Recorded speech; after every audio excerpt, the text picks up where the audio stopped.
श्री गणेशाय नमः। भक्तों, हमारे जीवन में पूजा पाठ व मंत्रों का बड़ा महत्व है, परंतु आज के भागदौड़ भरी जिंदगी में कठिन मंत्रों को याद करना या जप करना सबके लिए संभव नहीं होता और ना ही हर कोई इतना समर्थ होता है कि दक्षिणा देकर पंडित जी से जप करवा सके। इसलिए मेरा उद्देश्य यह है कि आप सभी चलते फिरते कार्य करते हुए इन दिव्य व दुर्लभ मंत्रों को सुनकर लाभ प्राप्त कर सकें। इसलिए कृपया मेरे इस चैनल को सब्सक्राइब करें व बेल आइकन के बटन को जरूर दबाएं ताकि आने वाली हर वीडियो की जानकारी आपको मिलती रहे। इसी वचन को पूरा करते हुए आज आप सुनने वाले हैं बुद्धि और विद्या देने वाले, विघ्नों को दूर करने वाले श्री गणेश गायत्री जी का दिव्य मंत्र। भक्तों, आजकल क्या होता है कि अच्छे से तैयारी करके भी परीक्षा में नंबर कम आते हैं या विदेश जाने की तैयारी कर रहे हैं और कुछ नंबरों से रह जाते हैं या नौकरी में किसी भी प्रकार की दिक्कत आ रही है, तो ऐसे में भगवान गणेश के मंत्रों का जाप करना व सुनना आपको अवश्य अच्छा फल देगा। परीक्षा में अच्छे नंबर पाने के लिए या विदेश जाने का सपना पूरा करने के लिए श्री गणेश के मंत्रों का जप हमें नियमित रूप से करना या सुनना चाहिए। आज मैं आपके लिए लाया हूँ गणेश गायत्री जी का बहुत ही प्रभावशाली मंत्र, जो आपको हर क्षेत्र में सफलता प्रदान करेगा। मंत्र कौन सा है, ये जानने से पहले एक बार फिर से निवेदन कि आप इस वीडियो को लाइक करें, चैनल को सब्सक्राइब करके बेल आइकन के बटन को जरूर दबाएं और ज़्यादा से ज़्यादा शेयर करें ताकि और भी लोग इसका लाभ उठा पाए। तो चलिए शुरू करते हैं आज का मंत्र। मंत्र का पूरा लाभ पाने के लिए कृपया पूरा 108 बार सुने, यानी कि वीडियो को अंत तक सुने, तभी आपको लाभ होगा, अन्यथा लाभ नहीं होगा। तो शुरू करते हैं आज का मंत्र। ओम एकदंताय विद्महे वक्रतुंडाय धीमहि तन्नो दन्ति प्रचोदयात्। ओम एकदंताय विद्महे वक्रतुंडाय धीमहि तन्नो दन्ति प्रचोदयात्। ओम एकदंताय विद्महे वक्रतुंडाय धीमहि तन्नो दन्ति प्रचोदयात्। ओम एकदंताय विद्महे वक्रतुंडाय धीमहि तन्नो दन्ति प्रचोदयात्। ओम एकदंताय विद्महे वक्रतुंडाय धीमहि तन्नो दन्ति प्रचोदयात्। ओम एकदंताय विद्महे वक्रतुंडाय धीमहि तन्नो दन्ति प्रचोदयात्। ओम एकदंताय विद्महे वक्रतुंडाय धीमहि तन्नो दन्ति प्रचोदयात्। ओम एकदंताय विद्महे वक्रतुंडाय धीमहि तन्नो दन्ति प्रचोदयात्। ओम एकदंताय विद्महे वक्रतुंडाय धीमहि तन्नो दन्ति प्रचोदयात्। ओम एकदंताय विद्महे वक्रतुंडाय धीमहि तन्नो दन्ति प्रचोदयात्।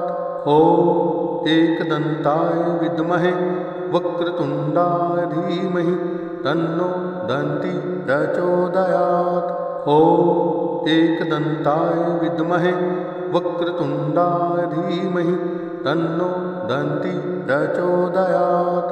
ओम एकदंताय विद्महे वक्रतुंडाय धीमहि तन्नो दन्ति प्रचोदयात्। ओम एकदंताय विद्महे वक्रतुंडाय धीमहि तन्नो दन्ति प्रचोदयात्। ओम एकदंताय विद्महे वक्रतुंडाय धीमहि तन्नो दन्ति प्रचोदयात्।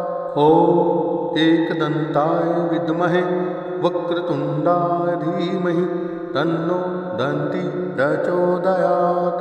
ओम एकदंताय विद्महे वक्रतुंडाय धीमहि तन्नो दन्ति प्रचोदयात्। ओम एकदंताय विद्महे वक्रतुण्डाय धीमहि तन्नो दन्ति प्रचोदयात्। ॐ एकदन्ताय विद्महे वक्रतुण्डाय धीमहि तन्नो दन्ति प्रचोदयात्। ॐ एकदन्ताय विद्महे वक्रतुण्डाय धीमहि तन्नो दन्ति प्रचोदयात्। ॐ एकदन्ताय विद्महे वक्रतुण्डाय धीमहि तन्नो दन्ति प्रचोदयात्। ॐ एकदन्ताय विद्महे वक्रतुण्डाय धीमहि तन्नो दन्ति प्रचोदयात्। ॐ एकदन्ताय विद्महे वक्रतुण्डाय धीमहि तन्नो दन्ति प्रचोदयात्। ॐ एकदन्ताय विद्महे वक्रतुण्डाय धीमहि तन्नो दन्ति प्रचोदयात्। ॐ एकदन्ताय विद्महे वक्रतुण्डाय धीमहि तन्नो दन्ति प्रचोदयात्। ॐ एकदन्ताय विद्महे वक्रतुण्डाय धीमहि तन्नो दन्ति प्रचोदयात्। ॐ एकदन्ताय विद्महे वक्रतुण्डाय धीमहि तन्नो दन्ति प्रचोदयात्। ॐ एकदन्ताय विद्महे वक्रतुण्डाय धीमहि तन्नो दन्ति प्रचोदयात्। ॐ एकदन्ताय विद्महे वक्रतुण्डाय धीमहि तन्नो दन्ति प्रचोदयात्।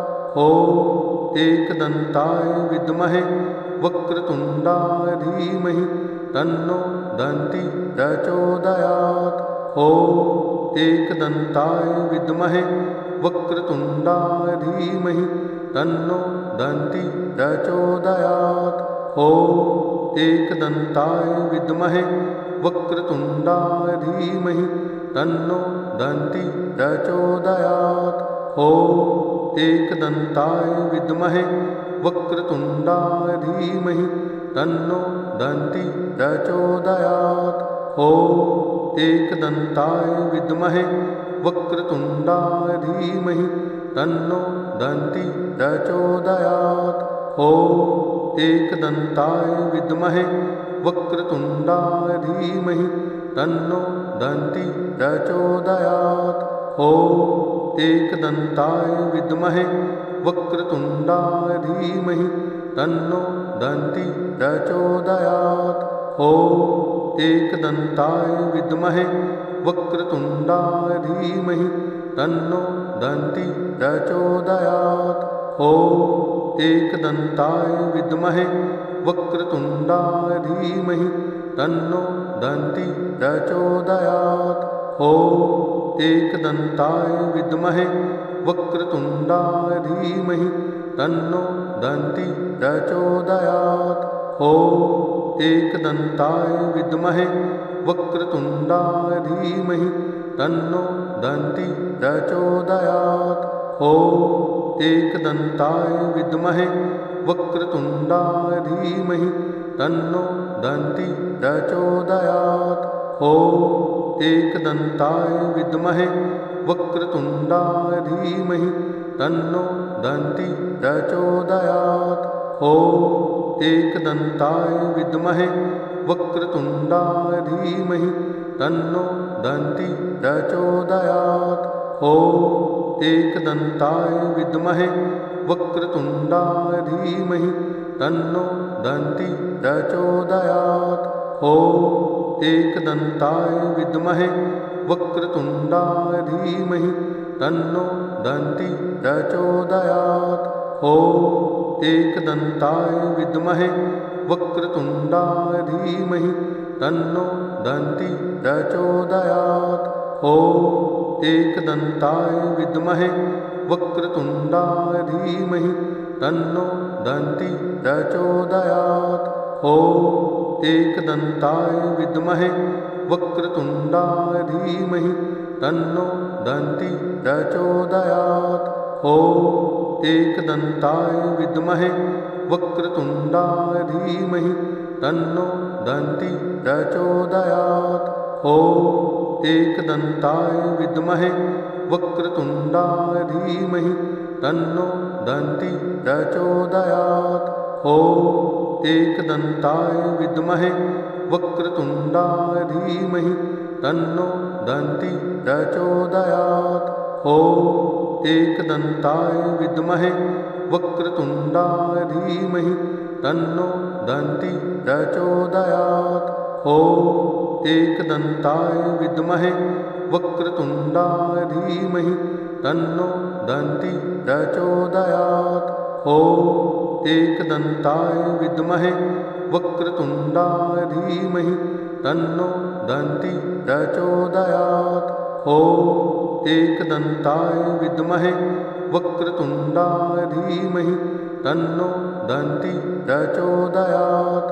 ॐ एकदन्ताय विद्महे वक्रतुण्डाय धीमहि तन्नो दन्ति प्रचोदयात्।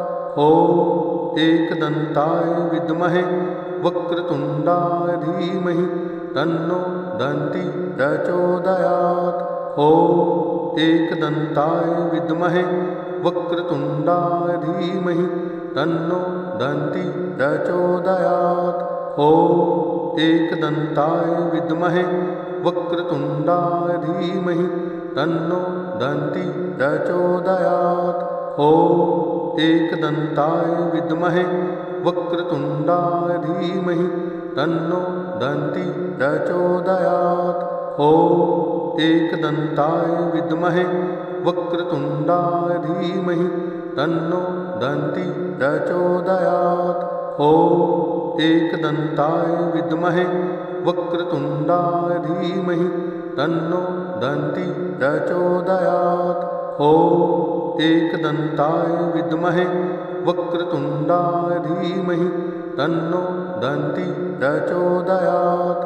ॐ एकदन्ताय विद्महे वक्रतुण्डाय धीमहि तन्नो दन्ति प्रचोदयात्।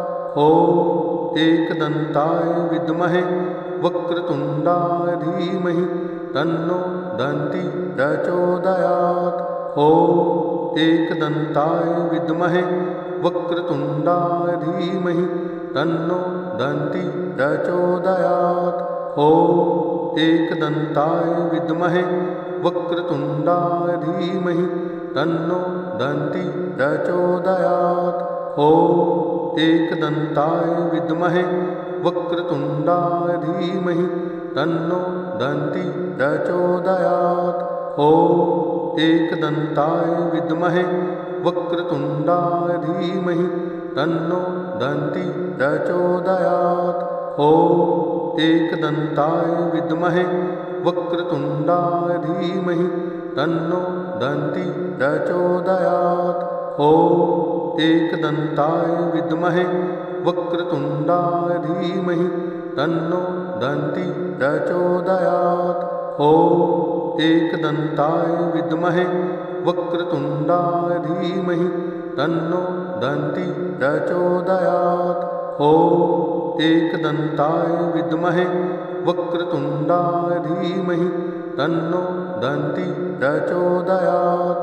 ॐ एकदन्ताय विद्महे वक्रतुण्डाय धीमहि तन्नो दन्ति प्रचोदयात्। ॐ एकदन्ताय विद्महे वक्रतुण्डाय धीमहि तन्नो दन्ति प्रचोदयात्। ॐ एकदन्ताय विद्महे वक्रतुण्डाय धीमहि तन्नो दन्ति प्रचोदयात्। ॐ एकदन्ताय विद्महे वक्रतुण्डाय धीमहि तन्नो दन्ति प्रचोदयात्। ॐ एकदन्ताय विद्महे वक्रतुण्डाय धीमहि तन्नो दन्ति प्रचोदयात्। ॐ एकदन्ताय विद्महे वक्रतुण्डाय धीमहि तन्नो दन्ति प्रचोदयात्। ॐ एकदन्ताय विद्महे वक्रतुण्डाय धीमहि तन्नो दन्ति प्रचोदयात्। ॐ एकदन्ताय विद्महे वक्रतुण्डाय धीमहि तन्नो दन्ति प्रचोदयात्। ॐ एकदन्ताय विद्महे वक्रतुण्डाय धीमहि तन्नो दन्ति प्रचोदयात्। ॐ एकदन्ताय विद्महे वक्रतुण्डाय धीमहि तन्नो दन्ति प्रचोदयात्।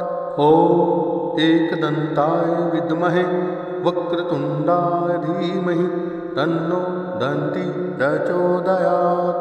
ॐ एकदन्ताय विद्महे वक्रतुण्डाय धीमहि तन्नो दन्ति प्रचोदयात्।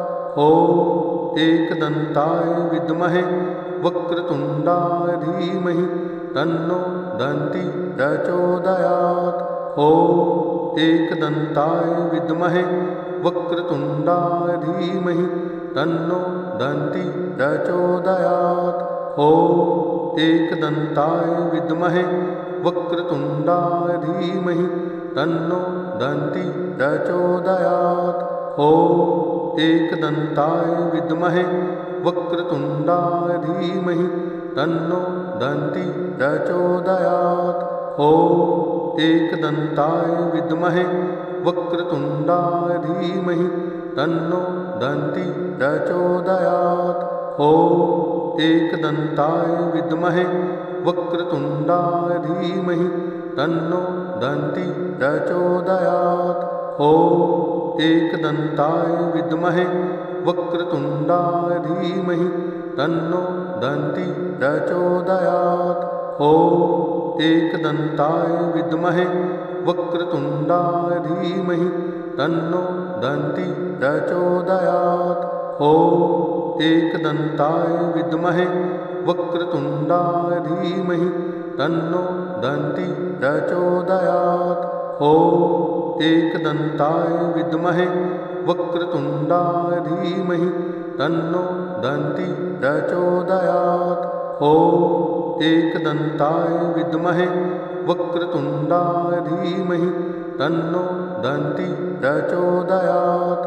ॐ एकदन्ताय विद्महे वक्रतुण्डाय धीमहि तन्नो दन्ति प्रचोदयात्। ॐ एकदन्ताय विद्महे वक्रतुण्डाय धीमहि तन्नो दन्ति प्रचोदयात्। ॐ एकदन्ताय विद्महे वक्रतुण्डाय धीमहि तन्नो दन्ति प्रचोदयात्। ॐ एकदन्ताय विद्महे वक्रतुण्डाय धीमहि तन्नो दन्ति प्रचोदयात्। ॐ एकदन्ताय विद्महे वक्रतुण्डाय धीमहि तन्नो दन्ति प्रचोदयात्। ॐ एकदन्ताय विद्महे वक्रतुण्डाय धीमहि तन्नो दन्ति प्रचोदयात्। ॐ एकदन्ताय विद्महे वक्रतुण्डाय धीमहि तन्नो दन्ति प्रचोदयात्। ॐ एकदन्ताय विद्महे वक्रतुण्डाय धीमहि तन्नो दन्ति प्रचोदयात्। ॐ एकदन्ताय विद्महे वक्रतुण्डाय धीमहि तन्नो दन्ति प्रचोदयात्। ॐ एकदन्ताय विद्महे वक्रतुण्डाय धीमहि तन्नो दन्ति प्रचोदयात्। ॐ एकदन्ताय विद्महे वक्रतुण्डाय धीमहि तन्नो दन्ति प्रचोदयात्। ॐ एकदन्ताय विद्महे वक्रतुण्डाय धीमहि तन्नो दन्ति प्रचोदयात्। ॐ एकदन्ताय विद्महे वक्रतुण्डाय धीमहि तन्नो दन्ति प्रचोदयात्।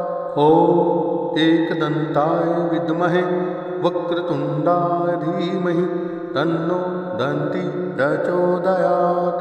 ॐ एकदन्ताय विद्महे वक्रतुण्डाय धीमहि तन्नो दन्ति प्रचोदयात्। ॐ एकदन्ताय विद्महे वक्रतुण्डाय धीमहि तन्नो दन्ति प्रचोदयात्। ॐ एकदन्ताय विद्महे वक्रतुण्डाय धीमहि तन्नो दन्ति प्रचोदयात्। ॐ एकदन्ताय विद्महे वक्रतुण्डाय धीमहि तन्नो दन्ति प्रचोदयात्। ॐ एकदन्ताय विद्महे वक्रतुण्डाय धीमहि तन्नो दन्ति प्रचोदयात्।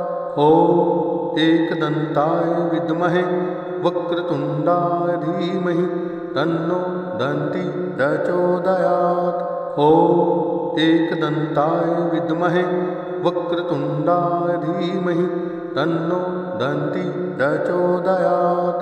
ॐ एकदन्ताय विद्महे वक्रतुण्डाय धीमहि तन्नो दन्ति प्रचोदयात्। ॐ एकदन्ताय विद्महे वक्रतुण्डाय धीमहि तन्नो दन्ति प्रचोदयात्।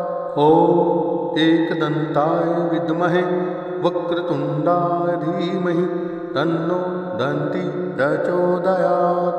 ॐ एकदन्ताय विद्महे वक्रतुण्डाय धीमहि तन्नो दन्ति प्रचोदयात्। ॐ एकदन्ताय विद्महे वक्रतुण्डाय धीमहि तन्नो दन्ति प्रचोदयात्। ॐ एकदन्ताय विद्महे वक्रतुण्डाय धीमहि तन्नो दन्ति प्रचोदयात्। ॐ एकदन्ताय विद्महे वक्रतुण्डाय धीमहि तन्नो दन्ति प्रचोदयात्। ॐ एकदन्ताय विद्महे वक्रतुण्डाय धीमहि तन्नो दन्ति प्रचोदयात्। ॐ एकदन्ताय विद्महे वक्रतुण्डाय धीमहि तन्नो दन्ति प्रचोदयात्। ॐ एकदन्ताय विद्महे वक्रतुण्डाय धीमहि तन्नो दन्ति प्रचोदयात्। ॐ एकदन्ताय विद्महे वक्रतुण्डाय धीमहि तन्नो दन्ति प्रचोदयात्। ॐ एकदन्ताय विद्महे वक्रतुण्डाय धीमहि तन्नो दन्ति प्रचोदयात्।